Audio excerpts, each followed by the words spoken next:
최근에 아주 황당하고 어처구니 없었던 일이 있었습니다. 그건 바로 남동생의 결혼과 관련된 일이었는데요. 정식 상견례 자리는 아니었으나 엄마가 예비 옳게 될 사람 좀 봐달라는 부탁에 누나의 자격으로 점심 식사를 같이 하기로 했었는데 그곳에서 저희 부끄러운 흑역사와 마주치게 되었습니다. 세상에 악연도 이런 악연이 있을까 싶습니다. 같은 서울 하늘 아래에 살고 있으니 언젠가는 마주칠 날 한 번쯤은 오겠지라고 생각은 했었는데 그 우연히 남동생이 상견례 비스무리한 자리였다는 것은 정말 상상도 하지 못한 일이었습니다. 제가 상견례 비스무리하다고 한 이유는 당시 오빠가 미국에 있었고 남동생은 한사코 상견례라기보다는 여자 쪽에서 밥 한 끼 먹자고 계속 재촉하는 터라서 마지못해 수락한 경우였기 때문에 상견례라고 할 순 없고 결혼도 당장 할 생각이 없으니 부담 갖지 말라고 했었던 이유 때문이었죠. 어쨌든 저의 흑역사와 다시 마주하게 되었고 악연의 종지부를 찍었던 이야기라 두서없이 말해보려고 합니다. 누가 그러더라고요. 복수는 아름답지 못하고 보복은 속 시원해질 일 없는 부질없는 짓이라고 말입니다. 그런데 제게 있어서 복수는 통쾌하고 유쾌한 일이었습니다. 저의 시어머니가 될 수 있었던 아줌마와 저의 시누이가 될 수 있었던 박색한 그 여인의 똥 씹은 얼굴을 생각하면 아직도 짜릿한 감정이 가라앉지 않는데요. 그렇게 생각하는 저는 이상한 여자일까요? 저는 몇 년 전에 한 남자와의 결혼을 시도했습니다. 만난 지 얼마 되지 않았고 서로 완전히 잘 알지도 못한 상태로 아주 성급했고 잘못된 판단이었음에 분명했지만 부모님께 특히 아버지에게 반항하는 심정으로 빨리 결혼해서 정말 잘 사는 모습을 보여주고 싶었습니다. 저의 인생이 아버지에게 더 이상 좌지우지 되지 않는다는 것을 보여주고 싶었거든요. 지금 와서 생각해보면 정말 치기 어리고 철없는 행동이었는데 그때는 왜 그렇게나 진지했는지 모르겠네요. 저희 아버지는 완고하고 고집스럽고 다 자기 뜻대로 자식들이 행동하기를 무척이나 강요하는 정말 옛 시대의 아버지의 표본 그 자체인 사람입니다. 아마 요즘의 MZ세대들에게 그랬다가는 죄다 집에서 가출하고 말았을 겁니다. 여하튼 저는 대학 3학년을 마치고 3년여가 지난 시점에 가출을 감행했습니다. 저는 소위 명문대학교라 말하는 곳의 어문학과 중에 영어를 전공했습니다. 원래는 미술에 취미가 있었고 뜻이 있어서 고등학교 때 미대를 가기 위해서 아버지에게 면담 신청을 했었었죠. 제가 면담이라고 하는 이유는 고등학교 때만 해도 아버지에게 편하게 무언가를 말할 수 없을 정도로 집안 분위기가 딱딱했던 이유에서였었습니다. 저는 아버지에게 면담을 신청하면서 미술 공부해서 미대 가고 싶다. 그러니 미술학원 위주로 다니게 해달라 했습니다. 엄마는 아버지 눈치 보느라 거들어주지도 못하고 안절부절 못했고 그 상황에서 아버지는 제게 이렇게 말했었죠. 미술 그게 돈이 되냐? 먹고 살 수 있는 거냐고. 밥 같도 못하고 예술한답시고 빈둥거리니까 뻔하잖아. 잔말 말고 인문대나 상경계 들어가서 공무원 준비나 교사 시험 봐. 네가 할 줄 아는 게 공부밖에 더 있냐? 더 이상 왈가왈부하지 않는 걸로 하고 이 이야기는 여기서 끝. 그 끝하는 소리와 함께 나가라고 손을 휘저으셨죠. 그럼 정말 끝난 것이라는 소리였습니다. 아버진 워낙 완고하고 고집스러운 사람이라 끝하고 했는데 토를 달거나 다음 말이 나오는 것을 무척이나 싫어하셨습니다. 오빠도 저도 남동생도 모두 아버지에게 순종해야만 하는 집안 분위기였습니다. 안 그러면 엄청 혼이 났거든요. 오빠랑 남동생은 사춘기 시절에 살짝 반항이라는 것을 했다가 며칠 움직이지도 못하게 작살난 적도 있었습니다. 지금 시대에 큰일 날 소리지만 저 어릴 때까지만 해도 잘못하면 아버지에게 몇 대 맞는 것 정도야 예산일이었었죠. 다만 저희 아버지는 그 정도가 유독 심했다는 것이 다른 집들과는 조금 다른 부분이었습니다. 오빠랑 남동생은 그렇게 한 번씩 아버지에게 혹독한 사랑의 매를 맞았고 그 뒤로는 늘 아버지 말에 얌전해졌습니다. 요즘 말로 하면 가스라이팅이라고 표현하는 것이 맞겠네요. 지금은 아버지도 나이 드셔서 그런 부분은 많이 사라지고 저희 형제들도 어느 정도 다 장성해서 더 이상 무섭진 않습니다만 그때를 생각하면 저와 형제들의 중고등학교 시절은 우울함이 많았다고 할 수 있겠네요.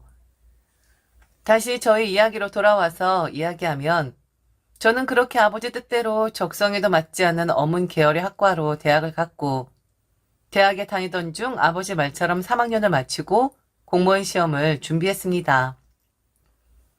9급 공무원은 창피하다며 무조건 5급 고시 합격하라고 난리도 아니었죠. 저는 차라리 사범대학 교과 과정을 이수해서 교사가 되겠다고 했지만 아버지가 선견 지명이 있으셨던 것인지 몰라도 오로지 공무원을 하라고만 압박을 했었습니다. 그러다 결정적으로 제가 무려 3년이나 5급 공무원 시험에 낙방하자 아버지는 제게 돌대가리라며 뭐 하나 제대로 하는 게 없다고 말하더라고요. 그래도 나름 명문대에 다니는 그리고 친딸인데 어떻게 고시 합격하지 못했다고 돌대가리라고 할 수가 있는지 소름이 폭받쳐 올랐습니다. 그래서 그 길로 가출을 감행했던 것입니다. 다니던 대학가의 원룸을 구해서 독립했던 것이었죠. 가출이라고 해서 집을 뛰쳐나와 부모님과 인연을 끊은 것은 아니었고요. 용기 내어서 독립하겠다고 말씀드렸을 뿐이었습니다. 그때 아버지는 독립하게 되면 더 이상의 일체의 경제적 지원은 없다고 했고 저는 그것만으로도 감지덕지라며 그 뒤로 홀로 서기를 했습니다. 솔직히 돈 버는 것은 어렵지 않았습니다. 그래도 소위 명문대학교에서 영어를 전공하고 있으니 과외 아르바이트를 구하는 것은 어렵지 않았거든요. 생활을 해야 하겠기에 생활형 아르바이트를 시작했고 하루에 4-5군데씩 아르바이트를 했습니다. 당시 학교에 복학은 하지 않았고 계속 휴학 상태였습니다. 그때는 정말 제멋대로 인생을 살고 싶었거든요. 알바해서 돈 벌고 하고 싶은 거 하고 먹고 싶은 거 먹고 여행 다니고 싶은 곳에 다니고 그렇게 살다 보니 어느새 27이나 먹었더라고요. 어차피 학교를 졸업해봐야 사회초년생으로 취업하기는 글렀다는 생각이 들었습니다. 그리고 명문대라고 하더라도 영어 영문학과 나와서 딱히 급여랑 복지 빵빵한 회사에 취업하기도 어렵고 해서 대학은 조금 더 시간을 두고 졸업하기로 했었죠. 과외 아르바이트만으로도 생활하는데 불편이 없었던 이유가 가장 컸습니다. 그러다가 심리학 분야에 관심이 생겼고 나중에 다니던 대학을 졸업하고 유학을 갈 생각으로 길을 찾던 중에 서울의 한 대학병원 심리학 교실에 논문 번역 및 연구 조교 계약직으로 들어가게 되었습니다. 당시 저는 진짜 열심히 재미있게 공부하고 있었고 이 분야가 제게 딱이라는 생각을 했었습니다. 심리학 교실에는 랩장 선생님이 있었는데 그분의 소개로 한 남자를 만나게 되었습니다. 저와 잘 어울릴 것 같다면서 당시 저보다 4살 많은 사람을 소개해 주었죠. 그러면서 남녀 4살 차이는 궁합도 안 본다면서 잘해보라고 귀찮을 정도로 푸시하더라고요. 그 남자는 같은 병원에 있는 총무 부서의 행정직원이었습니다. 저와 같은 계약직 직원들을 관리하는 관리자였는데 젠틀하고 친절한 성격의 사람이었죠. 말도 재미있게 잘하고 다정한 스타일이었습니다. 만남은 잘 되었고 몇 번 더 만나보니 서로에게 호감이 생겨 교제하기로 했습니다. 저는 아버지와 많이 대비되는 그 남자와 결혼해도 괜찮겠다 생각했습니다. 그렇게 생각을 하고 서로를 알아가는 과정 중에 저희 집에 문제가 생겼습니다. 오빠가 결혼한 지 얼마 안 돼서 이혼을 한다는 선언이었죠. 오빠에 대해 잠깐 언급하자면 오빠는 공학 쪽으로 미국에서 석사학위를 받았고 현지 글로벌 회사에서 일하고 있다가 우리나라에 잠깐 들어와서 결혼식 올리고 미국으로 다시 들어간 경우입니다. 그리고 사실 새언니에 대해서는 지금도 잘 알지 못합니다. 오빠가 미국에서 공부 중에 만난 우리나라 유학생이었고 둘이 잘 맞았고 집안도 비슷하고 해서 부모님께 허락받고 결혼식을 올렸던 것이라는 사실만 알고 있을 뿐이죠. 그렇게 오빠는 우리나라에서 성대의 결혼식을 치르고 미국에 가서 살겠다며 갔는데 1년여 만에 홀연에 나타나서 한다는 소리가 이혼하고 회사도 관두고 한국으로 아예 들어오겠다는 것이었습니다. 아버지 성격에 노발대발했고 지멋대로 살 것 같으면 집에는 왜 찾아왔냐며 당장 나가라고 했습니다. 오빠는 30이 넘어서 아버지의 처음으로 반기를 들었던 것이었죠. 그 불똥은 저에게도 튀어서 장남이고 딸년이고 다 필요 없다며 자식은 앞으로 남동생만 취급하겠다고 하시더라고요. 오빠는 두어 달 저희 집에 있다가 미국에서 벌어온 돈으로 자동차 튜닝샵을 차리더라고요. 유명한 자동차 회사의 엔지니어였는데 조그만 가게를 차려서 자동차 꾸미는 일을 할 줄은 저도 몰랐습니다.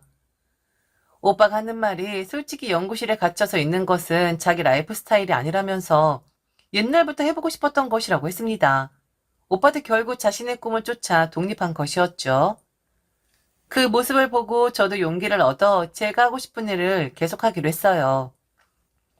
자식들을 한번 대단히 성공시켜 보겠다는 아버지 입장에서는 뒷목을 잡을 일이었습니다. 그런데 아버지는 저에 대해 포기를 못하셨나 보더라고요. 자식 취급 안 하겠다던 사람이 수시로 전화해서 다시 공무원 시험 보라고 아니면 빨리 대학 졸업하고 유학 가라고 성화였습니다. 아버지의 성화는 엄청난 스트레스였습니다. 제가 하고 싶은 일을 하는데 도대체 왜 그리 닥달인지 모르겠더라고요. 그런 상황에서 소개받은 남자는 아버지와는 전혀 다른 사람이었습니다. 듣기 좋은 말도 많이 해주고 책이 다정하게 해주고 무엇보다도 저를 존중해주는 모습을 많이 보여주었습니다. 솔직히 말해서 결혼하고 싶었죠. 같이 있으면 편했거든요.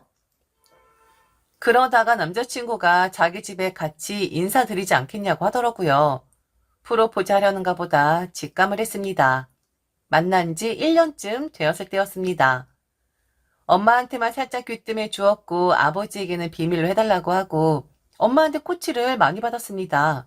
엄마에게 이런저런 코치를 받고 이윽고 남자친구네 집에 가서 인사를 드렸죠.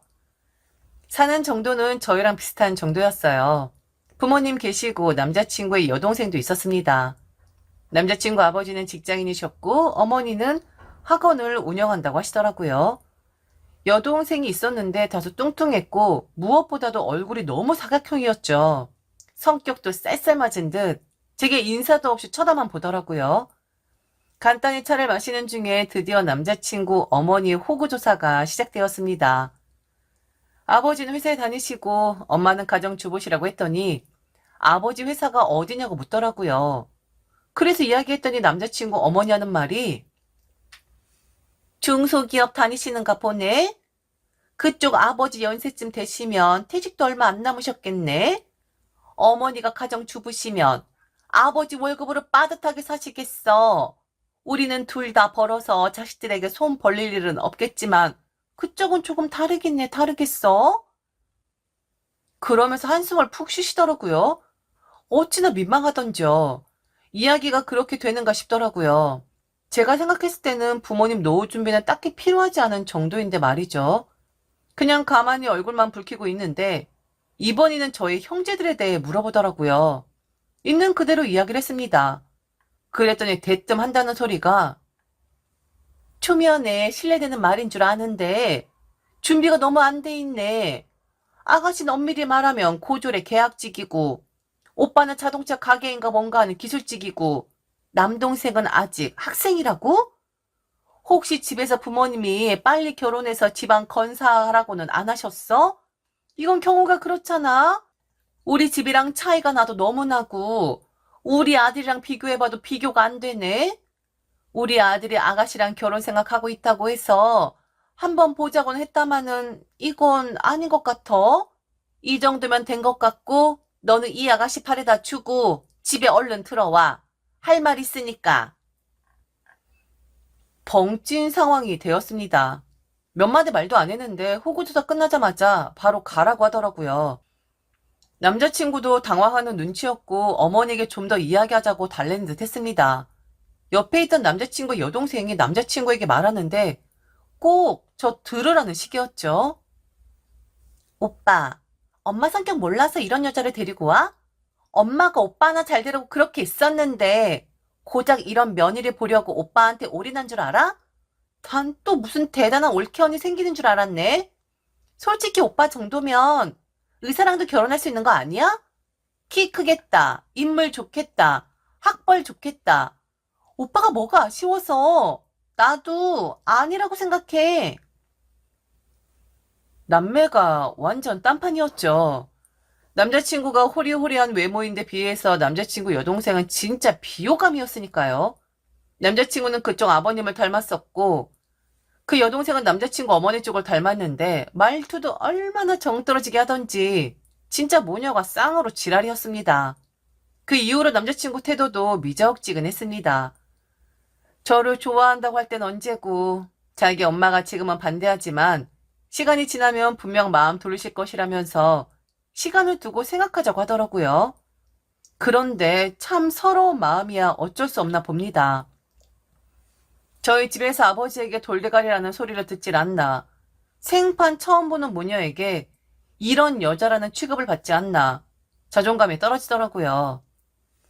오빠에게 얘기했더니 이혼을 경험한 사람으로서 한다는 말이 세상에 남자는 많고 집신도 짝이 있다며 인연이 아닌가 보다 생각하라고 하더군요. 자기네처럼 열렬히 좋아해서 결혼해도 1년은 못 가는데 주변에서 반대하는 결혼해봐야 이혼의 시기만 앞당겨 진다나 뭐래나 그랬습니다. 엄마는 말할 것도 없이 엄청 속상해했고요. 그런데 아버지 반응이 의외였습니다. 엄마에게는 아버지한테 이야기하지 말라고 했는데 속상한 나머지 이야기한 모양이더라고요. 생전 처음이었습니다. 아버지가 그렇게 다정하게 말한 것은 말이죠. 그러니까 내가 뭐라고 했냐. 어디 가서 꿀리고 살지 않으려면 능력에 맞게 직업을 가져야 한다고 했잖아. 뭐 그렇다고 하기 싫으니 억지로 하라고는 강요 안 하마. 그런데 다음에 또 이런 수모 당하지 말라는 법 없잖아? 이번 일로 한번 깊게 생각해봤으면 좋겠다. 예전 네가 간당간당하게 계속 떨어지니까 홧김에 신소리도 했다마는 솔직히 너만한 딸내미가 세상에 어딨냐. 착하지, 똑똑하지, 야무지지. 내 딸이 최고다, 야. 그러니 그만 속상해하고 훌훌 다 털어버려라. 그리고 그놈의 자식 전화번호 좀 줘봐. 내가 아주 다리 몽둥이로 분질러 놓아버리게. 저와 같은 일 겪으면 모든 아버지들이 해줄 법한 말이었지만 그 순간 아버지에 대한 반항과 껄끄러움이 싹 사라지더라고요. 남자친구와 그 가족들에게 모욕감을 느꼈을 망정 대신 아버지와 화해하게 되어 다행이다 싶었습니다. 그리고 몇 년이 지났습니다. 저는 남자친구와 헤어지고 나서 바로 병원에 관두었고 학교에 복학해서 대학을 졸업하고 미국에서 공부를 더 하고 왔어요. 그리고는 돈벌이 많이 안 됐지만 대학 몇 군데를 다니면서 강사 일을 하고 있죠. 남들에게는 대학 교수라고 하면 좋게 봐주고 있습니다. 여하튼 그런 상황에서 남동생 여자친구네 식구랑 만났는데 거기에 글쎄 예전 남자친구와 그 식구들이 떡하니 앉아있는 게 아니겠어요?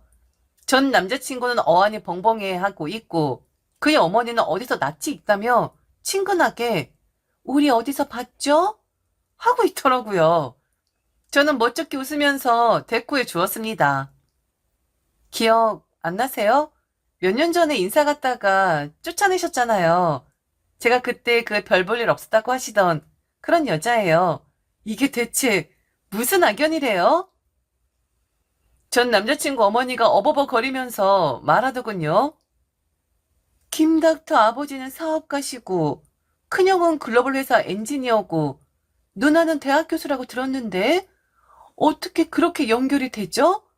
예전엔 안 그랬잖아요. 이게 무슨 일이래? 네, 맞아요. 아버진 중소기업에 다니시고 오빠가 그때는 미국에서 일하다가 좋아하는 일을 하겠다고 자동차 튜닝샵 하다가 망해서 다시 미국 회사에 들어갔고요. 저는 그때 고졸이 아니라 대학 휴학 중이었고 어쩌다 보니 유학 갔다 와서 교수하고 있네요. 남동생은 그때 학생이라고만 했지 의대생이라고 안 했는데요. 그나저나 어떻게 이렇게 이어졌죠? 그쪽 아가씨는 그때 뚱뚱하고 못생겼었는데 지방 흡입했나 봐요. 턱도 돌려가게 한 것 같고 성형하느라 돈 좀 들었겠어요. 동생아, 너는 공부만 할 줄 알았지. 여자분은 눈 좀 키워야겠다. 고작 이런 여자애랑 결혼하려고 아버지가 너 비싼 등록금 내줘가며 의사 만든 거 아니잖아? 네 인생 네가 사는 곳이지만 너 이 아가씨랑 결혼하면 인생 불보듯 뻔하게 꼬이는 것만 알아도 옛날에 내가 이야기했지? 아나무인의 교양도 없는 집안에 인사 갔다가 인생 밑바닥까지 떨어진 기분 들었다고. 이 집이 그 집이야. 잘 생각해라. 아버지랑 엄마도 그제서야 눈치채셨고 아버지는 버럭 화를 내면서 그대로 나가버리셨습니다. 남동생의 여자친구는 상황 파악이 되었는지 저희 엄마를 붙잡고 그때는 자신의 철이 없어서 오해를 한 것이고 남동생과 저희 집에 잘 할 테니 한 번만 용서해달라고 하더라고요. 엄마도 엄청 화를 내며 말하더라고요. 누가 아가씨 어머니예요? 나는 아가씨 같은 며느리 드리고 싶지 않네요. 내 아들 곧 있으면 전공이 마치고 오지로 군의관 갈 건데 옆에서 힘이 돼주는 사람 같이 있으면 좋을 것 같아서 마뜩진 않지만 좋은 사람인 것 같다고 해서 나와봤어요. 근데 좋은 사람은커녕 어디서 대먹지 못한 여자에 홀려서 인생 망칠 뻔했네요. 우리 애들 아버지가 엄한 사람이라서 너무 성공하고 키웠더니 우리 막내가 여자 보는 법을 잘 몰랐나 보네요. 결혼은 자유로이 하라고 할 생각이었는데 그냥 냅뒀다가 사달이 날 뻔했어요. 인연이 아니다 생각하고 그만 떨어져 줘요. 엄마의 성격상 이때가 가장 독한 말을 한 게 아닌가 싶더라고요. 그렇게 해서 남동생의 여자친구네 인사자리는 풍비박산이 났습니다. 남동생에게 경위를 들어보니 전 남자친구의 어머니가 아파서 응급실에 왔는데 전 남자친구가 남동생에게 연락을 해서 잘 좀 부탁했다고 하더라고요. 남동생은 같은 병원 직원이고 가족이니까 신경을 많이 썼는데 전 남자친구의 그 싸가지 여동생의 끈덕지게 들러붙은 것이라고 했습니다. 남동생은 연애 한번 못해본 초짜로서 성형 미인이었던 싸가지 여동생에게 순전히 외모로만 호감을 가졌던 것이고요. 저나 오빠는 가부장적인 아버지에게 반기를 들면서 독립적으로 변했지만 남동생은 성격이 온순하고 잘 받아주는 성격이라 그 싸가지에게 끌려다녔던 것 같았죠. 그 일로 인해 아버지는 많은 반성을 한다고 했습니다. 저나 오빠나 남동생에게 너무 순종하라고 강요한 것 같아서 미안하다고도 했죠. 다행히 남동생은 그 싸가지랑 헤어지는데 큰 충격은 없었더라고요. 오히려 제가 나서서 잘못된 만남을 일깨워줘서 고맙다고 했습니다. 그 이후로 그 싸가지랑 그 모친이랑 집까지 찾아와서 예전에 제게 했던 무례를 용서해달라며 자기의 딸내미랑 저희 집 막내랑 좋아하는 사이인데 이어줘야 하지 않겠냐며 했다더군요. 뻔뻔하게도 말이죠. 엄마가 한마디 하면 내쫓았다고 합니다. 마음으로 소금도 팍팍 뿌리면서 말이죠. 서로 좋아하는 사이는 개뿔? 내 아들한테 물어봤는데 댁내 딸내미가 일방적으로 쫓아다니고 가족끼리 식사나 한번 하자고 해서 한 거랍디다. 내 아들은 그쪽 딸내미에 관심 없대요. 그러니 괜히 억지로 이어붙이려 하지 마세요. 자기 자식 귀한 줄 알면 남의 자식 귀한 줄도 알아야지. 그때 우리 딸에게 했던 모욕만 생각하면 내가 아줌마 머리 끄댕이를 다 뽑아내도 속이 시원치 않아요. 교양 있게 말할 때 어서 썩 꺼져주시고 그렇게 살지 마세요. 이게 다 인과응보예요. 엄마가 그때 했던 말을 묘사하면서 얼마나 리얼하게 말하는지 제 속이 다 시원하더라고요. 엄마 말로는 모녀가 똥 씹은 얼굴 했다는데 어떤 표정일지 너무 궁금했습니다.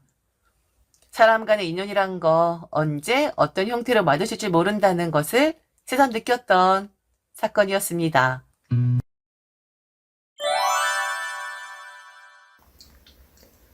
저는 저희 엄마를 싫어합니다. 엄마를 보면 지긋지긋할 정도로 골치가 아파오고 한심하기 그지 없거든요. 엄마는 그 시절 많은 엄마들이 그러한 것처럼 나 하나만 참으면 모든 것이 편해진다라는 생각을 하고 있는 사람이었습니다. 그래서 평생을 참아왔고 그 결과는 참혹했어요. 얼마 전까지만 해도 삶의 마지막 문턱에 엄마는 서 있었거든요. 제가 본 엄마의 인생에는 그녀의 편이라고는 아무도 없는 듯 했습니다. 하물며 딸인 저조차 엄마의 편이 아니었거든요.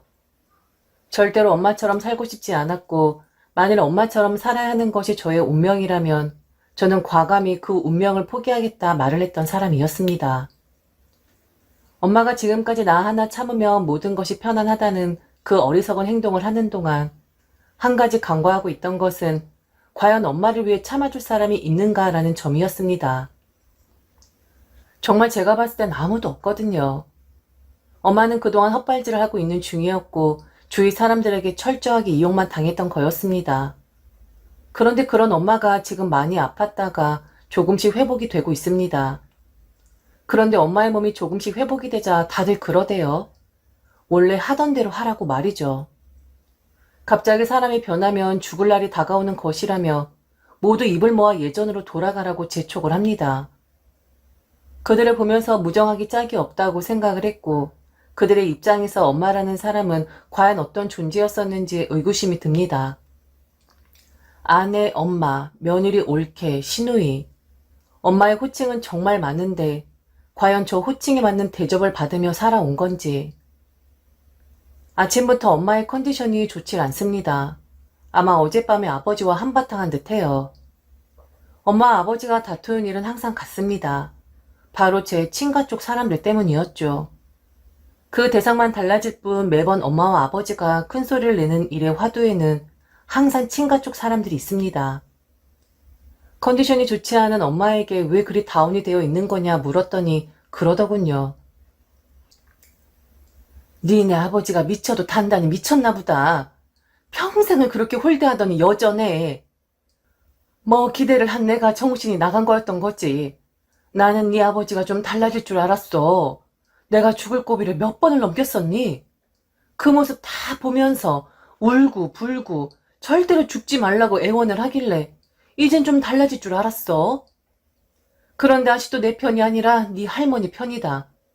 하긴 평생을 그렇게 지네들 식구 편으로 살았었는데 갑자기 내 편을 드는 것도 우습긴 하지. 무슨 일로 다툰 건가 했더니 아버지가 엄마에게 다가오는 명절에 지낼 차례 이야기를 했다 하더군요. 엄마는 3년 정도 암투병을 했습니다. 치료를 받으면서 머리카락이 빠지자 엄마는 과감히 머리를 싹 다 밀어버렸죠. 나중에 손톱까지 빠졌었는데 저는 그때 엄마를 잃는 줄로만 알았습니다. 그래도 다행히 엄마는 암이라는 질병을 이겨내고 있고 현재는 조금 안심을 해도 되는 그런 시점에 이르긴 했죠. 엄마가 병에 걸리자 친가 쪽 사람들은 극성이었습니다. 매일같이 엄마를 찾아와서는 이렇게 가면 안 된다, 절대로 이렇게는 못 보낸다 등등 울고불고 난리를 쳤었죠. 그렇게 2주 정도는 엄마를 생각해 주더니 한 2주 정도 지나자 본색을 드러냈습니다. 할머니는 아버지와 제 앞에서 지독한 이야기를 했거든요. 사람 목숨은 하늘에서 정해주는 거야. 내가 봤을 땐 매갈이 없는 것이 틀려버린 것 같다.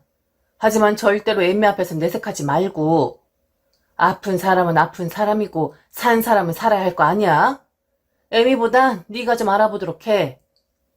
네 엄마 보험도 싹 다 들여다보고 암으로 죽으면 돈이 얼마나 나오는지 말이야. 그리고 치료비는 또 얼마나 나오는지도 알아보고. 괜히 쓸데없는 희망 같은 걸 기대하지 말고. 다른 멍청한 사람들 보면 죽어가는 사람 살린다고 막 굿까지 한다고 하더라. 내가 너무 앞서가는 것일 수도 있고 그리고 너무 매정하다 할 수도 있지만 다 너희들을 위해서 그러는 거야.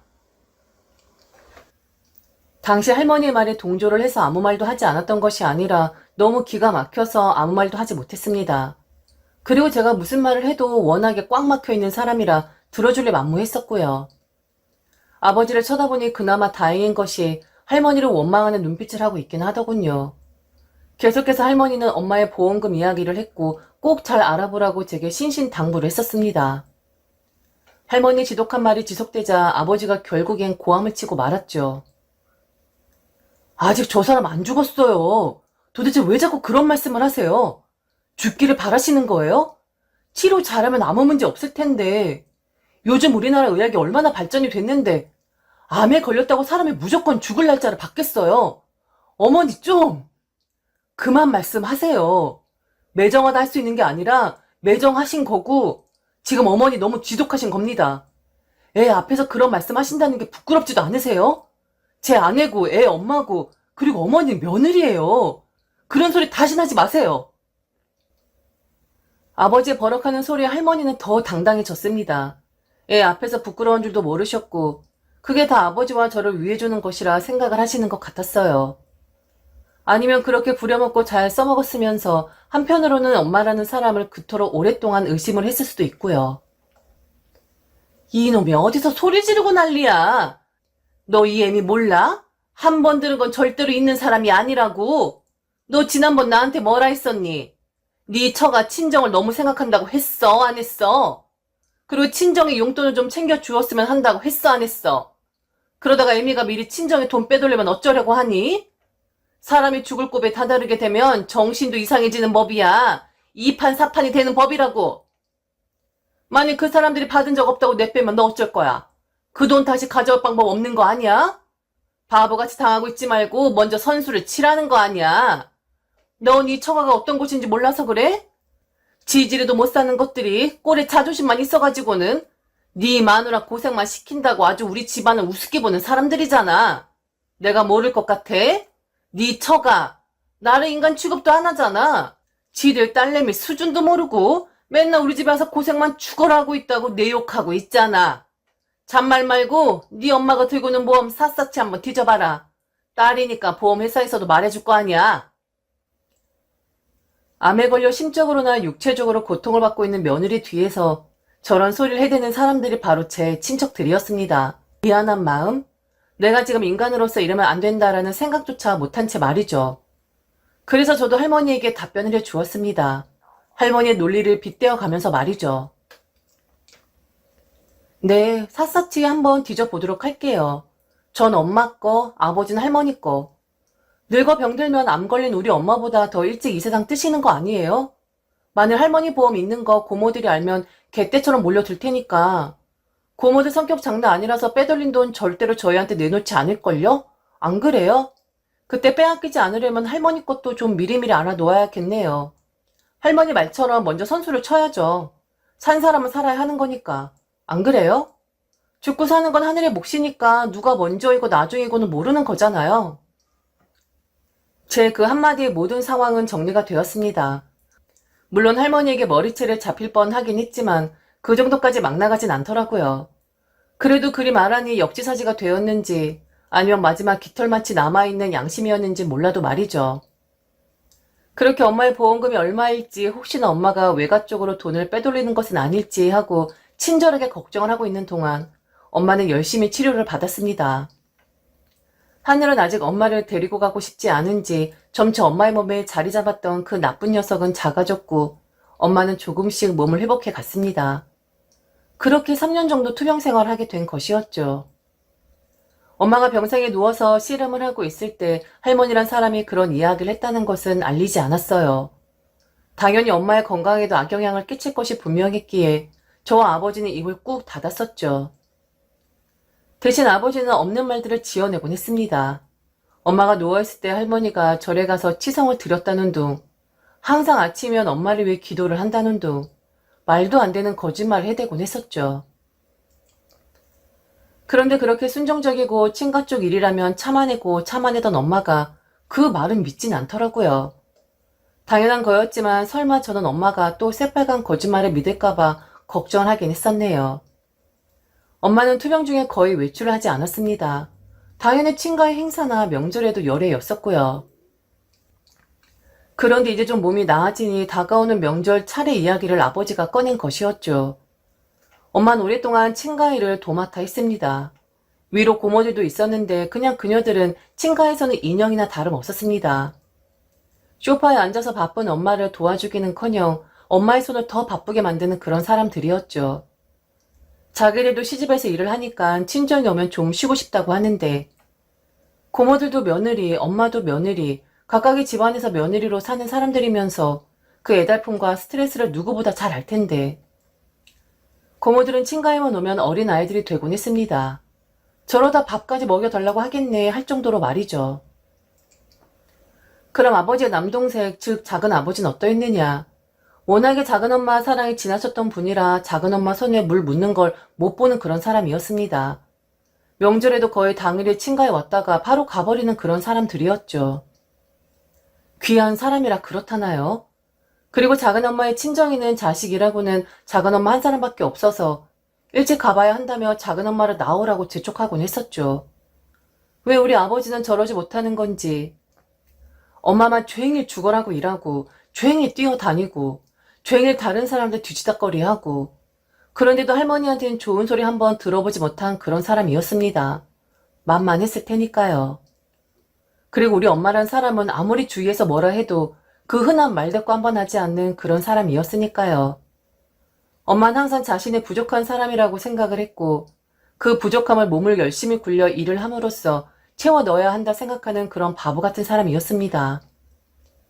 아버지가 좀 작은 아버지처럼 엄마에게 그리 굴었으면 좋겠다고 생각한 적이 한두 번이 아니었습니다. 형이어서 체면 깎일까봐 그랬을까요? 아니면 본인 부모님 앞이라 쑥스러워 그랬을까요? 그 사람들 앞에서 엄마 편을 들어준 적도 없었고 엄마에게 고생했다고 말 한 번 해주는 그런 사람이 아니었었죠. 엄마는 그저 묵묵히 떼약볕에서 혼자 밭을 갈고 있는 그런 소 같은 사람이었습니다. 그 시절 얼마나 억울했을까요? 친가 사람들이 얼마나 얄밉고 할머니한테 얼마나 서운했을까요? 그런데 엄마가 실질적으로 미워한 사람은 바로 아버지였더군요. 투병 생활하면서 좀 편안해지려나 생각을 했었는데 본인 몸 조금 나아졌다고 다시 명절 이야기를 꺼낸 아버지한테 서운한 감정이 드는 게 아니라 때려 죽이고 싶은 심정이라 했습니다. 네 할머니한테도 당연히 서운했지. 나는 촤ng일 앉아보지도 못하고 정신없이 일하고 있는데 가는 사람들 뭘 싸줘라, 챙겨줘라 체급만 했으니까. 그런데 더 서운했던 게 뭐였는 줄 아니? 바로 네 아버지였어. 자기 동생 처가에 일찍 간다고 해도 나한테 미안한 기색 한 번 보이질 않았으니까. 자기 동생만 처가 있다니? 지는 처가 없대? 나는 엄연히 친정이 있는데 나도 우리 엄마 아버지 보고 싶은데 그냥 나는 시집 주방에 목매어 있는 게 너무 당연했고 바쁘니까 손님들이 자꾸 밀려오니까 나는 친정에 가지 못해도 어쩔 수가 없다는 그 태도였어. 참 다들 고약했지만 그중에 네 아버지가 가장 고약한 사람이었지. 그런데 지금 나한테 다시 그 짓거리를 해야 하지 않겠냐고 은근슬쩍 물어보는데 저게 지금 사람 새끼인가 싶더라고. 난 그냥 다 귀찮아. 그리고 이번에 아프면서 내 몸이 얼마나 귀한지 그리고 세상에서 가장 비싼 건 내 몸이라는 걸 알게 됐거든. 버틸 거야. 갈 생각도 없고 가고 싶지도 않고 갈 이유도 없다고 생각해. 그 정도 했으면 이제 그만 써먹을 때도 되지 않았니? 고장났다가 다시 수리됐다고 또 써먹으려고 하는 그 못된 심보. 징그럽다 징그러. 어떻게 평생을 그리 아내 입장을 몰라주는 건지. 아침부터 좋지 않았던 엄마의 컨디션은 하루 종일 좋질 않았습니다. 우울하겠죠. 그런데 저녁에 퇴근을 한 아버지와 엄마가 다시 한번 다음 라운드에 돌입을 하더군요. 그런데 그 다툼의 한가운데 다시 한번 할머니가 등장을 하게 됩니다. 아버지는 할머니와 함께 퇴근을 하셨고 할머니는 엄마 몸이 걱정이 되어서 왔다고 했지만 이야기를 들어보니 명절을 쉴 수 있는지 없는지 그 가능성의 여부를 따져보려고 온 듯 했습니다. 저는 정말 세상에는 명절이란 명절은 다 없애고 싶은 사람입니다. 한 개인만의 희생을 바탕으로 깔고 치러져야 하는 명절 행사라면 그깟 거 다 사라져도 무방하다 생각하거든요. 엄마는 할머니와 아버지 이야기 자체를 듣지 않으려고 했습니다. 설령 할머니가 엄마의 건강을 걱정한 이야기일지라도 말이죠. 그런데 아버지가 이제 정말 많이 좋아졌다고 꾸준한 운동도 필요하고 바람도 쐬야 하니 이번 차례는 지낼 수 있을 것 같다라고 이야기를 하는 것이 아니겠습니까? 엄마는 아버지를 째려보았고 저 또한 어이가 없어서 아버지를 쳐다보았습니다. 그런데 할머니는 한술 더 떠서 엄마와 제 염장을 지르기 시작하더군요. 그동안은 애미가 건강이 좋지 않아서 제대로 못했는데 이젠 거의 다 나았다고 하니까 이번 추석 차례는 차질 없이 준비하도록 해라. 뭐 수술도 했고 항암 치료도 다 끝났으면 다 나은 거 아니니? 얼굴도 좋아 보이고 예전 병들기 전보다 훨씬 더 좋아 보이긴 하네. 그리고 너무 몸을 사리다 보면 그게 더 몸을 약하게 만드는 법이야. 조심해야 한다고 약한 소리 하지 말고 그냥 다 나았다고 믿어라. 믿으면 당해낼 재간이 없거든. 그리고 원래 하던 대로 하고 살아야지 벼랑간 사람이 달라지면 그것 또한 이상한 법이야. 사실 말이 나와서 하는 말인데 살다가 하늘이 부르면 가야지 별 수 있니? 암튼 이번 차례는 원래대로 정석대로 되돌려 놓도록 하자꾸나. 원래도 그랬지만 할머니는 엄마의 의향을 물어보는 것이 아니라 분부를 내리더군요. 그리고 병을 가지고 있는 엄마도 그런 말을 안 하는데 하늘이 부르면 가야 한다는 둥, 별 수 있겠냐는 둥, 그리 쉽게 이야기를 하는데 기가 찼습니다. 로망이 나지 않고선 할 수 없는 그런 말들을 엄마이니까, 그동안 이래도 저래도 아무 반응하지 않았던 엄마였으니까 가능했었던 거겠죠. 할머니 그 말이 엄마가 아니라 제가 그동안에 쌓인 감정의 본물이 터지는 기분이었습니다. 엄마가 막 입원했을 당시에도 썩어내 나는 그런 소리를 하더니 엄마가 거의 다 나아진 이 시점에 또다시 저런 시궁창 냄새나는 소리라고 있었으니까요. 가족이란 게 뭐겠습니까? 아무리 싫어도 아무리 마음에 들지 않아도 그 가족의 병이 든 상태라면 좀 상대의 처지를 헤아려 줘야 하는 거 아닐까요?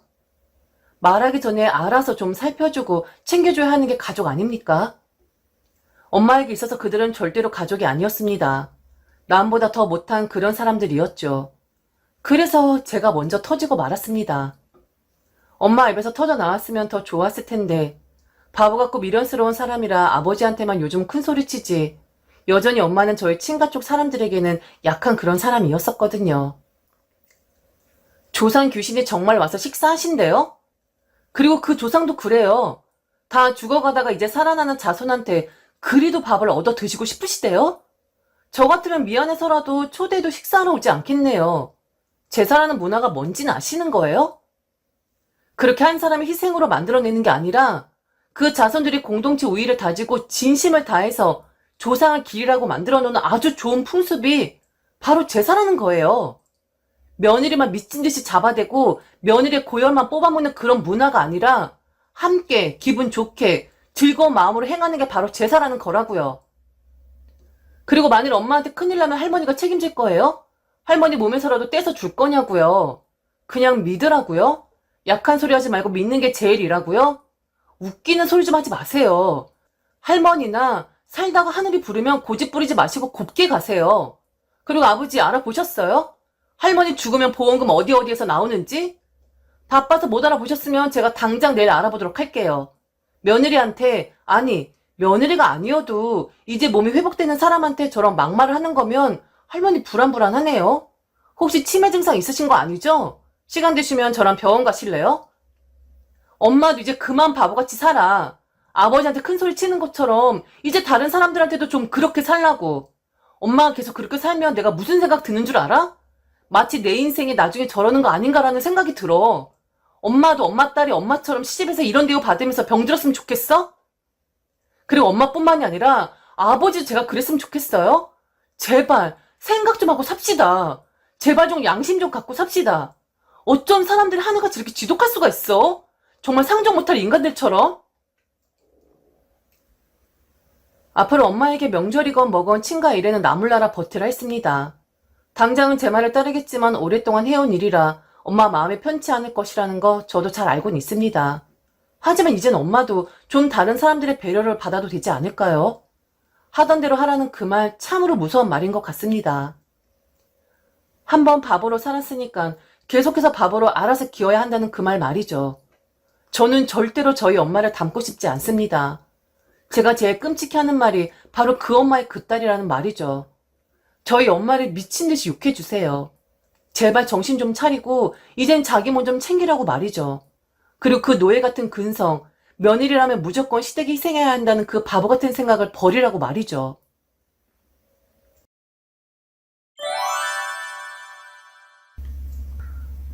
아침부터 엄마가 부산을 떱니다. 며칠 전부터 아버지는 집에 들어오지 않았고 집안엔 적막감만 감돌았죠. 어린 나이였지만 저는 알 수 있었습니다. 또 엄마 아버지가 싸웠구나. 그래서 아버지가 또다시 집을 나갔구나 하고 말이죠. 종종 있었던 일이라 엄마가 부산을 떨며 짐을 싸고 있었지만 저는 장난감을 가지고 놀기 시작했습니다. 인형의 머리도 따주고 옷도 벗겼다 입혔다를 반복하면서 말이죠. 그런데 갑자기 엄마가 제 인형을 낚아채더니 서둘러 옷을 입으라고 재촉을 합니다. 오늘 할머니네 갈 것이라고 말이죠. 할머니는 시골에 사시고 방학 때만 가는 곳인데 왜? 오늘은 토요일? 그럼 주말에 할머니네 집에서 지내려고 하는 건가? 아, 할머니 집 더러운데. 가기 싫은데. 라는 생각을 하며 저는 엄마를 따라 나섰고 할머니 집에 내려가는 내내 엄마는 무표정으로 아무 말도 하지 않았습니다. 이따금씩 훌쩍이는 소리를 들었던 것 같아요. 하지만 어린 아이였기에 저는 이내 잠이 들고 말았고 어느 정도 잠이 들었을까 엄마가 저를 흔들어 깨웠습니다. 엄마는 한 손으로는 제 손을 우악스럽게 잡았고 한 손으로는 삐져나올 듯이 빵빵한 가방 하나를 들었습니다. 할머니는 마당에 나와 계셨었고 평소 같았으면 저를 향해 반갑게 나오실 만도 한데 그냥 그 자리에 서 계셨습니다. 가까이 가보니 할머니는 인상을 쓰고 있었고요. 이후 할머니와 엄마는 무슨 이야기를 하는 것 같았고 엄마는 다시 훌쩍였습니다. 그리고는 한번 저를 휙 돌아본 뒤 저와 눈이 마주치자 고개를 돌려버리고 차를 타고 가버렸습니다. 그게 제가 기억하는 제 엄마의 마지막 모습이었습니다. 그때가 3학년 겨울 방학을 얼마 앞둔 날이었었는데 저는 그렇게 할머니 손에 맡겨지게 되었고 할머니가 사시는 그곳에 전학을 가게 되었습니다. 엄마와 아버지는 이혼을 하셨던 거였어요. 할머니 손에 맡겨진 것 보면 엄마도 아버지도 저라는 애를 책임지는 것을 거부했던 거겠죠. 하기사 매일 싸울 때마다 엄마는 그랬습니다. 다 저 때문이라고요. 저만 없으면 당장이라도 갈라설 텐데 저 어린 것 때문에 이러지도 저러지도 못하는 한스러운 인생이라고 말이죠. 그래도 저는 엄마를 기다렸습니다. 엄마는 저를 부담스러워 했을지도 모르겠지만 저는 엄마를 많이 좋아했고 엄마 없이는 못 살 것만 같았거든요. 엄마가 내 손을 우악스럽게 잡아도 나와 눈이 마주치자 고개를 휙 돌리고 차를 향해 걸어갔어도 저는 엄마를 기다렸습니다. 내 엄마는 반드시 나를 데리러 올 것이다 라고 말이죠. 오줌을 빨리 가렸던 것으로 알고 있는데 저는 할머니네 집에 살게 되면서 가끔씩 이불에 지도를 그리기도 했었습니다. 할머니는 그런 저를 보면서 속이 허한 거라 하셨고 그럴 때마다 백숙을 삶아 주시곤 했었죠. 저는 치킨이 더 좋은데 말이죠. 그리고 어린 게 잘못은 없는데 어려 아무것도 모를 것이다 생각하겠지만 저것도 다 알고 있을 텐데 라는 말씀을 하셨습니다. 그렇죠. 저도 다 알고 있었죠. 엄마는 더 이상 나를 찾지 않을 것이라는 것. 나는 엄마에게 버림받았다는 것. 엄마는 나란 아이를 절대로 돌아보지 않을 것이라는 것을요. 그렇게 얼마간 시간이 지났고 아버지는 그래도 저를 보러 오시긴 했었습니다. 한 달에 한 번씩은 잔뜩 과자를 사서는 저를 보러 왔었는데 아버지는 그다지 반갑지 않았던 것으로 기억을 합니다. 본래 어렸을 땐 엄마가 더 좋은 법이잖아요. 아버진 좀 그냥저냥 했었죠. 그런데 친구를 사귀고 어느 정도 할머니 집에 적응이 되니 그렇게 그립고 보고 싶던 엄마 생각이 옛날만큼은 나질 않더라고요. 물론 아주 가끔, 정말 아주 가끔 보고 싶은 마음에 울기도 했었지만 할머니에게 들키지 않으려고 애를 썼습니다. 만일 들키게 되면 저를 보살펴주고 있는 할머니가 네 애미한테 가라고 저를 내쫓을까 봐서요. 저희 할머니는 일자무식 그 자체였습니다. 글도 몰랐고 하물며 숫자도 모르는 그런 사람이었었죠. 다정함이라고는 눈 씻고 찾아봐도 없는 사람이었고 밥 먹을 때마다 항상 막걸리를 드시는 술꾼이었습니다. 그리고 제대로 씻지도 않는 사람이었죠.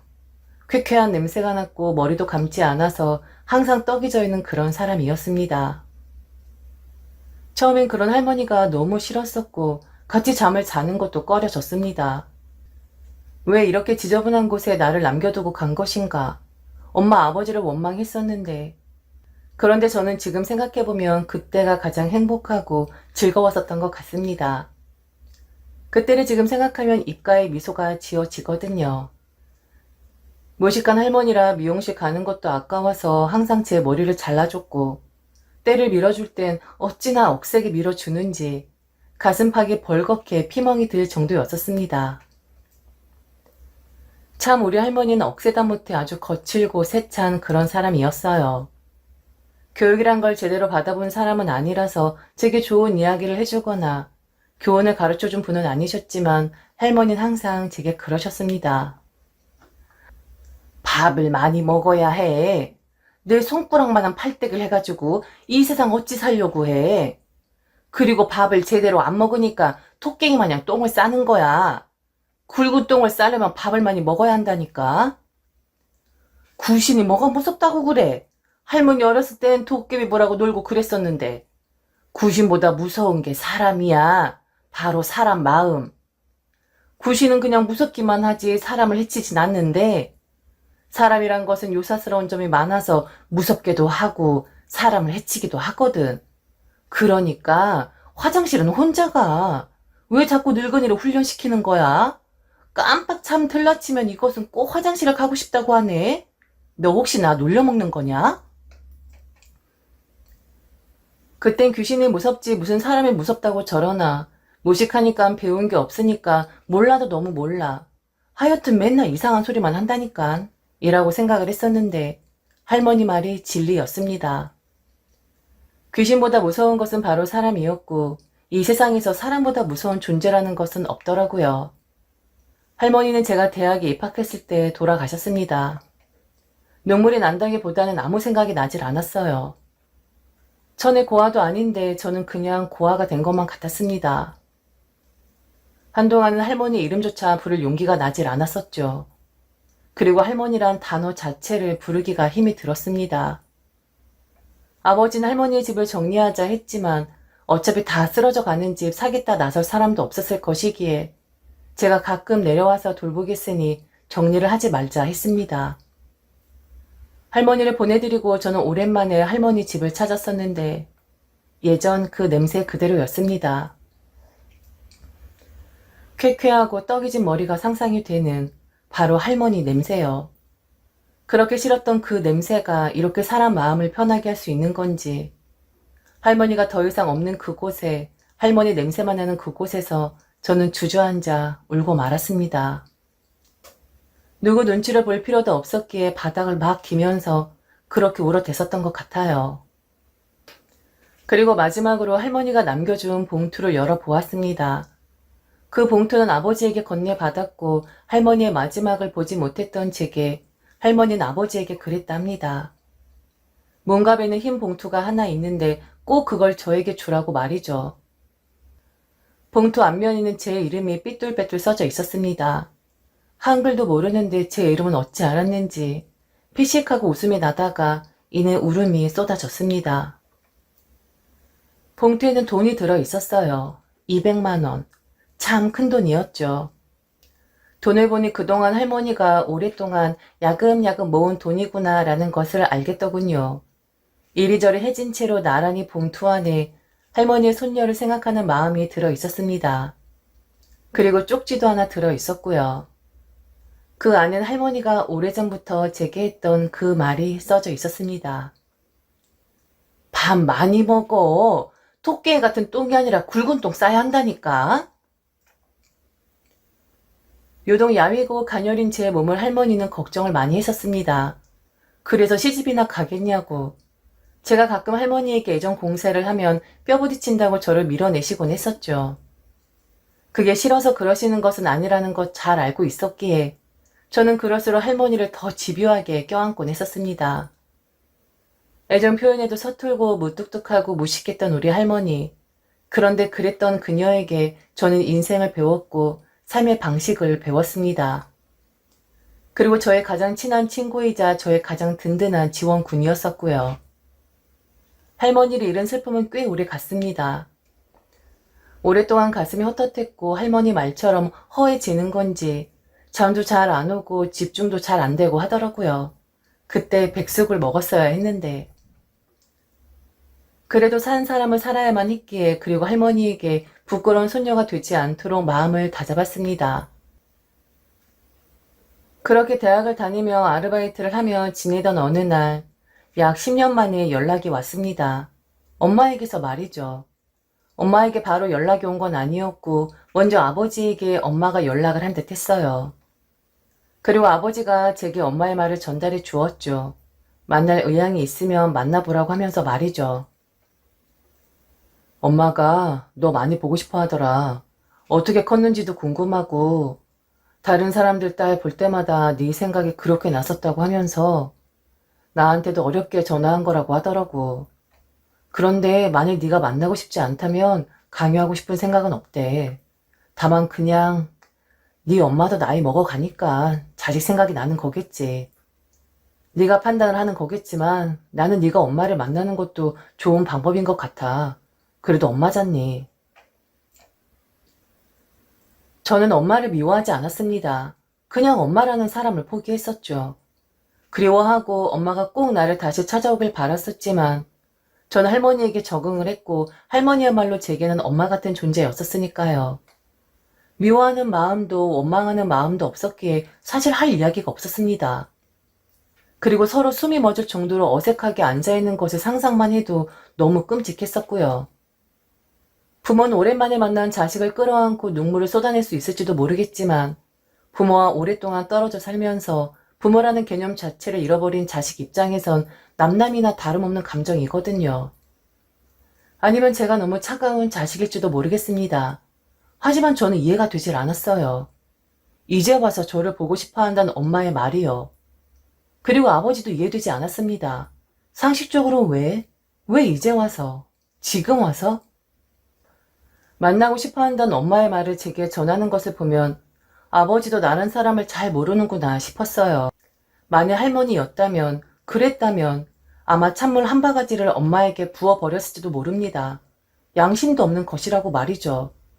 아버지 말이 끝나자마자 저는 그랬습니다. 엄마한테 관심 없어요. 만날 이유도 없고 만나서 뭐 하는데요. 어색하게 앉아서 차 마시고 잘 지냈냐, 어쨌냐, 많이 컸네. 이런 이야기나 하고 있으라고요? 아버지나 다시 만나고 싶으면 만나세요. 저는 그럴 생각 전혀 없으니까. 아버지는 고개를 끄덕이셨고 너의 마음이 그러하다면 그리 전하겠다 했습니다. 그런데 저의 뜻과는 다르게 엄마는 제게 연락을 해왔습니다. 모르는 번호여서 받질 않았었는데 나중에 문자가 들어오더군요. 엄마라고. 전화통화 한번 했으면 좋겠다고 말이죠. 그런데 그날 좀 바쁜 일이 있어서 엄마의 문자에 답변조차 해주지를 않았었네요. 늦은 저녁 집에 돌아와 씻고 자리에 누웠는데 그 번호로 다시 전화가 왔습니다. 10년 훌쩍 넘어 들은 엄마의 목소리는 낯설었습니다. 제가 어렴풋이 기억을 하고 있는 그 목소리가 아닌 것 같았어요. 엄만 오랜만이라고 많이 바빴냐며 쓸데없는 말들을 늘어놓았습니다. 피곤한 나머지 저는 대답도 하는 둥 마는 둥 했었던 것 같아요. 그날 전화통화는 그렇게 끝이 났는데 그 다음날 아버지에게서 전화가 왔습니다. 아버지는 조심스럽게 이야기를 했지만 결론적으로는 엄마가 제게 섭섭함을 느꼈다는 거였습니다. 제가 너무 밍숭맹숭하고 귀찮은 듯 반응을 했다고 말이죠. 그럼 어떤 반응을 원했던 거였을까요? 미친 사람처럼 너무 반갑다고 뛸 듯이 기뻐했어야 했나? 너무 보고 싶었다고 얼른 나에게 달려오라고 때를 썼어야 했나? 그날 너무 피곤했었는데 잠잘 시간에 전화를 했으니까 그렇죠. 너무 많은 걸 바라는 것 같네. 차라리 제가 한번 만나볼 테니까 아버지도 이제 제게 엄마 이야기 전달하는 거 그만하셨으면 좋겠어요. 아버지가 엄마랑 연락하는 것까지는 제가 상관할 바 아닌데 두 분 입에서 제 이야기가 공통적으로 나오는 건 좀 기분이 나쁘네요. 제가 연락을 따로 할 테니까 이제 엄마 일로는 제게 전화하지 마세요. 엄마를 만나는 날 가슴이 떨리긴 하더라고요. 제발 추한 모습이 아니기를. 차라리 내 손을 우악스럽게 잡던 그때처럼 당당하기를 진심으로 바랐습니다. 10여 년이 지난 후 만난 엄마는 별로 변화가 없어 보였어요. 여전해 보였습니다. 다행이었죠. 무슨 말을 해야 할지 몰라 찻잔만 바라보고 있는데 엄마가 그러더군요. 왜 이렇게 조용하냐고 말이죠. 많이 변했네. 예전엔 제잘제잘 말도 곧잘 했었던 것 같은데 그동안 고생이 많았었나 봐. 엄마가 정말 너무 미안해. 이제야 찾아와서 너무 미안해. 그땐 엄마도 엄마만의 인생이 필요했었어. 좀 더 일찍 너를 찾아와서 말을 하고 싶었지만 네가 조금만 더 크기를 기다렸을 뿐이야. 엄마는 너를 한 번도 잊은 적이 없었고 다시 만나게 될 이 날만 기다렸었어. 게다가 할머니가 계시니 너를 보러 가는 것은 더 불가능했었고 이제 와서 찾아오니 양심이 없는 것이라고 너무 늦은 것이라고 생각을 할지도 몰라. 그런데 이제 너도 성인이니까 엄마 말을 이해할 것이라 생각해. 그땐 엄마가 그리하지 않았다면 아마 지금쯤 엄마는 이 세상에 없을지도 몰라. 그 정도로 엄마는 너무 지쳐 있었고 막다른 낭떠러지 같은 곳에 서 있었지. 그런데 우리 딸, 이렇게 보니까 참 좋다. 길거리 다니다 네 또래 아이들을 보면 우리 딸도 저만치 컸을 텐데 우리 딸도 저렇게 싱그럽게 웃으며 친구들과 어울리겠구나 하고 상상을 했었어. 그리고 염치 없지만 이제라도 내 딸을 찾아야겠구나라는 마음이 들었고 딸과 엄마는 뗄래야 뗄 수 없는 그런 존재니까. 늦었지만 늦은 만큼 엄마 노릇 한번 하도록 내게 기회를 주면 안 될까? 그 시골에서 노인이랑 얼마나 힘들었겠니? 엄마가 그 시절 다 보상해 줄 테니까 엄마한테도 이제 기회를 줘. 서두르진 않을게. 그냥 천천히 다른 모녀처럼 우리 천천히 서로를 알아가 보자. 아버지와 이혼을 하긴 했지만 너는 나의 자식이고 나는 너의 엄마인 것이면 틀림없잖아. 엄마이고 싶다는 게 욕심을 부리는 것이라고 생각진 않아. 안 그러니? 엄마와 딸, 즉 모녀 관계, 제겐 그런 것이 존재하지 않았어요. 물론 할머니 집에 가기 전까지만 해도 엄마가 제일 좋았고 엄마 없이는 못 살 것 같다는 생각을 하곤 했었습니다. 그런데 엄마 말처럼 저는 이제 성인이 되었기에 그다지 다른 사람의 보살핌이 필요하진 않습니다. 그게 엄마의 손길이라고 해도 말이죠. 그리고 직감이었을까요? 아니면 할머니의 교육 방식이었을까요? 할머니는 항상 사람이 가장 무서운 것이라고 했습니다. 귀신보다도 말이죠. 아무리 부모 자식 간에도 이해관계가 있기 마련인데 단지 모녀 간의 정을 쌓고 싶어서 저를 찾아왔다고요. 이제 와서? 의심이 많은 것도 병이었지만 저는 엄마의 마음을 온전히 받아들일 수가 없었습니다. 엄마의 모든 말이 그냥 핑계처럼 들렸거든요. 저렇게 이야기를 하다가 사실은 말이야 라는 말을 시작할 것만 같았습니다. 아니면 처음부터 엄마를 의심하고 싶었는지도 모르겠습니다. 그러니까 나를 할머니 집에 내려놓고 냅다 도망을 갔겠지. 엄마를 미워하는 마음이 없다고 했지만 미워했는지도 모르겠네요. 그래서 저는 엄마에게 시침이 떼고 이야기를 했습니다. 정말 모녀 관계를 회복하고 싶은 거예요? 다른 의도 없이 순수하게 딸을 되찾고 싶은 거냐고요. 그럼 어디 한번 엄마 노릇해보세요. 다음 학기 등록금 지원 좀 해주세요. 그동안 아버지가 도움을 주셨었는데 엄마 딸이니까 그 정도는 우선적으로 해줄 수 있는 거잖아요. 아르바이트 하는 것도 사실 좀 벅차고 국시 준비도 해야 하는데 요즘엔 뭐 준비만 했다 하면 그게 다 돈이거든요. 그동안 못 해준 거 이번 참에 좀 해주세요. 지금 제게 가장 필요한 건 등록금과 생활비거든요. 해주실 수 있어요? 엄마는 이 당돌한 것 좀 보게 라는 표정으로 저를 바라보았어요. 제가 너무 당돌한 부탁이었나요? 엄마라면서요. 딸이라면서요. 그러면 지금 제게 가장 필요한 것을 지원해주고 서서히 그동안의 어색함을 지우는 것 또한 하나의 방법이 아니었을까요? 부모라면 자식의 뒷바라지를 하는 것이고 자식이라면 그간 받은 뒷바라지에 대한 대우를 나중에 보상해 드려야 하는 것이 마땅한 거였으니까요. 그런데 순식간에 엄마의 표정은 달라졌습니다. 엄마는 할머니가 그렇게 이야기를 했던 귀신보다 무서운 그런 사람이었습니다. 할머니 말이 하나 틀린 것이 없었죠. 지금 나한테 돈 이야기하는 거니? 너 변해도 너무 변했구나. 어떻게 엄마의 진심에 대해서 이야기를 하고 있는데 지금 너는 돈을 이야기하는 거니? 그동안 네가 어떤 교육을 받았을지 눈에 훤하다. 그래, 그 무식한 양반이 무슨 인성 교육을 시켰겠니? 그저 먹이고 씻기기만 했겠지. 우선 지금 한 이야기는 듣지 않은 것으로 할게. 그리고 정 필요하다면 그건 앞으로 우리가 만남을 이어가면서 차근차근 생각해보자. 혹시나 하고 물어본 거였는데 역시나였습니다. 제가 정말 등록금이 필요해서 오랜만에 만난 엄마에게 돈 이야기를 했을까요? 솔직히 기대는 했었습니다. 사정이 어렵다면 어려운 이야기를 꺼내며 미안해할 것이라 생각했고 만일 형편이 넉넉했다면 당연히 그리 하겠다라고 말을 해줄 줄 알았어요. 그런데 엄마는 지금 현 시점에서 당연히 대학 등록금이라는 것이 제게는 큰 산인데 돈 이야기를 하니 갑자기 표정이 싹 바뀌며 저를 비난을 하더군요. 제가 잘못 잘한 거라면서요. 그리고 제게 가장 소중한 할머니 이야기를 들먹이면서까지 말이죠. 쓰는 숨이 나왔습니다. 허탈한 것 같기도 했고 또 한편으로는 속 시원하기도 했었고요. 그래서 저도 엄마에게 말했습니다. 딸과 정을 쌓고 싶은데 정작 현재 딸이 가장 필요한 건 해줄 수 없다? 돈 이야기하는 꼴을 보니 몰상식하고 너무 지질한 것 같다? 뭐 이런 뜻인가요? 그래서 제가 자란 환경까지 들먹이는 거예요? 그럼 솔직히 저도 말씀드릴게요. 저는 지금 나타난 엄마가 너무 의심스러워요. 뭐 성인이 될 때까지 기다렸다는 그 말은 다분히 핑계인 듯하고 뭐가 필요해서 온 거예요? 아니면 뭐 어디라도 아파요? 돈 준다고 해도 받을 생각 없어요. 당신이랑 나랑 무슨 사이라고 내가 남의 돈을 받아. 그렇지 않아요? 하지만 조금 기대를 하긴 했었네요.